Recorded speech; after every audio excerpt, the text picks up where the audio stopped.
If you've ever dreamed of tackling the world's highest mountains, you need to know about a silent threat that can stop you in your tracks: altitude sickness.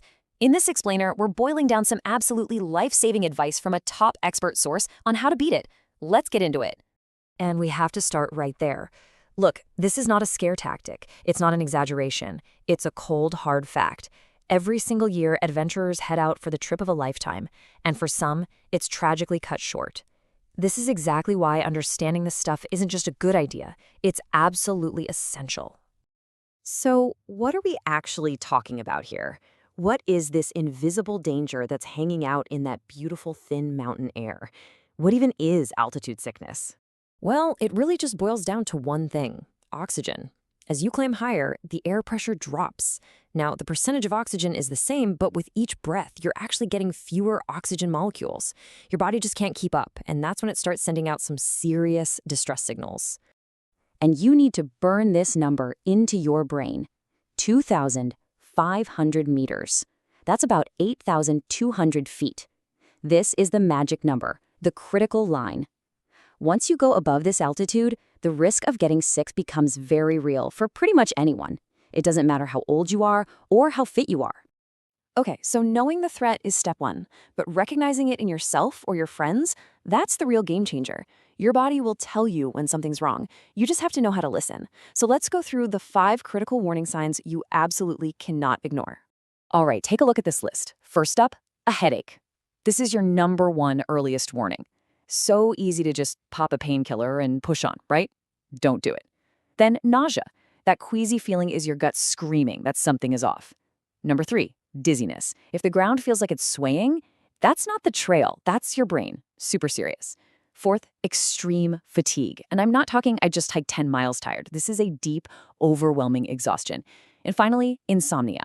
If you can't sleep up high, that's a massive red flag. Your body is really struggling. So you can spot the signs. Now what? What do you actually do? This is where our source gives us an incredibly simple, life-saving action plan. It all comes down to 3 golden rules. And this quote says it all, doesn't it? This is the absolute core principle. If you feel sick, you stop climbing. Period. You don't push through it to prove how tough you are. That's not tough, it's dangerous. You just stop. Okay, so building on that, here are your 3 core actions. Number 1, hydrate like your life depends on it. 2, climb slow. Don't be a hero. Your body needs time to adjust, so plan your trek to gain no more than 500 meters a day. And 3, if you've stopped and you're still feeling sick, the only real medicine is to go down. Immediately. This is not a suggestion, it's an order. Let's just hammer this hydration point home for a second. 3 to 4 liters every single day. Why? Well, the air up high is incredibly dry, and you're losing tons of water just by breathing. The source says that most headaches people get are actually just from dehydration. Think about that. This one simple habit could knock out the most common symptom right from the start.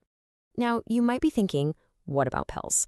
You've probably heard of a drug called Diamox, and yeah, it can help your body acclimatize faster. But, and this is a huge but, it is not a magic pill. It's not a substitute for following the rules. It's a tool you can discuss with your doctor before you go, not a get-out-of-jail-free card to use on the mountain. So, what's the final takeaway here? Well, to really feel the weight of this advice, you have to know where it's coming from. This isn't just some theory from a textbook.